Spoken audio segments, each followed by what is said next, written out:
Now that Osama bin Laden is out of the picture, a lot of people wondering how our strategy in Afghanistan might change and whether we need to take a closer look at our relationship with Pakistan. Joining us live this morning from Washington to discuss this and where we go from here, Chairman of the House Select Intelligence Committee, Republican Mike Rogers. He was briefed on bin Laden's compound back in January. And also Democrat Loretta Sanchez, a member of the House Homeland Security Committee. Welcome to both of you this morning. Thank you and good morning. Thanks for having us. Congressman Rogers, I just want to start with you here. In your mind, does the death of Osama bin Laden change our worldview? So much was built around killing and or capturing him in the wake of 9/11. That's taken care of. What's next?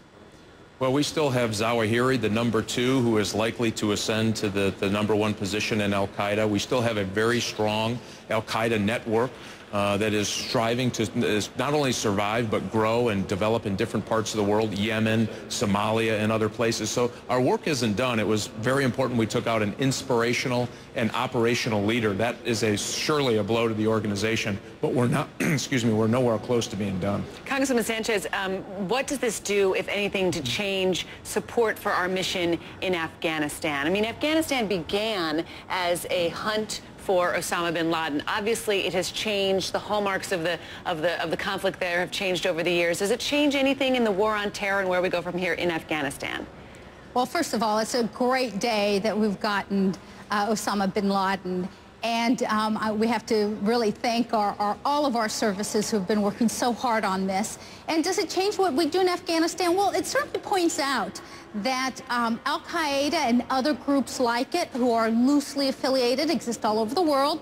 They exist in smaller pieces. They sometimes work together. It's hard to go after them. Intelligence is incredibly important as far as the information we need to go after these people, our special forces and our military. And that's one of the reasons why I think we're trying to change or morph our military away from a conventional type of army where we might have 120 or 140,000 troops in Afghanistan. We're looking for a few people at this point. So if anything, this way of getting Osama bin Laden points to the fact that war is asymmetrical, that it's more about these special types of forces, that there's less and less a need for conventional army, not completely. We're still going to need them in some cases for the future, but that we really need to think about pulling those types of troops and that type of situation in Afghanistan back and really using different types of tactics to get where we need to be. It's interesting, Congressman Rogers, because there have been questions already percolating out there, you know, among the analysts, military analysts and others, about whether this sort of fuels the notion that we should be continuing with a counterterrorism strategy over a nation-building strategy. What's your take? Well, you have to remember, and every country is going to be different. And one successful operation like this doesn't mean we should throw out everything in order to reconfigure. And I don't think that's what the Congresswoman was saying at all. But right now you have the Taliban, which is very different from al-Qaeda. However, the Taliban is what allowed al-Qaeda to finance, to train, and gave them safe haven, is trying to make a comeback in Afghanistan. This spring is incredibly important. And we're going to need the 101st Airborne Division and the 82nd Airborne Division and the Marines to beat back what is a counterattack by the Taliban this spring.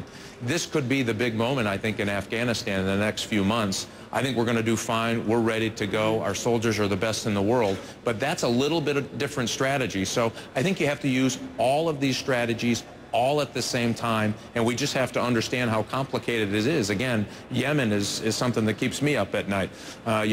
We don't want Afghanistan to come back as a safe haven. We still have equities in the tribal areas of Pakistan where we know senior al-Qaeda leadership are trying to plan and develop operations against the United States. It's complicated, it's big, we have to have it all. It's complicated, it's big, that's so true, and big dollar signs attached to all of this. I mean, just last week, Congress authorized more funds that will likely go to Pakistan, some $20 billion in funding and different kinds of aid since the war on terror began, as within its own borders it tries to hunt down extremists. Yet here was Osama bin Laden, so close to the capital, so close to a military training facility. It raises a lot of question in Americans' minds about just what kind of an ally Pakistan is. I'd like you both to sort of respond to that. And as you go forward and have to authorize more of our money in this fight, does it give you pause? I'll start with you, Congresswoman. Well, there is certainly the whole idea, and I believe all of us here, that Pakistan is incredibly important. We cannot, it is a country that is changing itself. It is a country that is having problems, and many of them as the types that we see in Egypt or Tunisia. I mean, we're seeing a real change going on. And so there are bad people in Pakistan, there are good people at all levels. And what we need to do is find those good people, help those good people to spread the type of secular democracy I hope that most of us want to see in almost every nation in the world, and to work with those that we can, but to also ask those hard questions. Why was it so difficult? Remember, we also have a lot of people on the most wanted list for the FBI within the United States that have been on there for 10 or 20 years, and we haven't been able to find them within our own country. So we really have to think about who's really with us and who's not, and as with anything else, it's a very complicated issue, and you can't just say, oh, it's a bad country, or it's with us, or it's not with us. You have to really say, who can we trust, who can we work with, and when we can't, we'll go it our own if that's what we need to do to get someone like Osama bin Laden. Congressman, you say that every single day you see intelligence that shows that people are planning attacks against us. You know, is that, do you think we're safer today that Osama bin Laden is gone? Oh, absolutely. I mean, again, remember, this is somebody who not only plans operations, and one thing we learned, by the way, through this raid is that he was still involved in operational planning. Some believe that he was kind of away from it and not engaged. Not true, clearly.